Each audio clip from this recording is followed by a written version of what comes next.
тағы да бір нәрсе жасау керек бұл жерде. Барлығы дұрыс болған соң, мына жерде закрыть поставку деген басамыз. Яғни сіздің өзіңіздің тауарларыңыз дұрыс, бәрін алдыңыздар, штрих-кодтарын алдыңыздар, сақтап алдыңыздар. Яғни штрих-кодты сақтағаннан кейін мына жерде закрыть поставку деген басамыз. Поставка закрыта. Яғни бұл жерде бізде егерде мына жерде обновить деген басатын болсақ, закрыть поставкуды басқаннан кейін біз складқа алып барамыз. Яғни біздің Алматыдағы, яғни Алматы қаласындағы складқа тауарды алып барғаннан кейін бұл барлығы архивке түсетін болады. Мына жерде 23 тауар архивке кеткен. Мына жерде собраны да 2.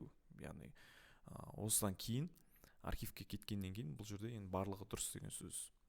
Енді келесі баркод, келесі сабақ енді баркод жайлы толықтай түсіндіретін боламын. Оны қалай жасайды, қалай алады, қай жерден жасауға болады деген секілді барлық сұрақтарды барлығына мен осы видеода жауап беретін боламын.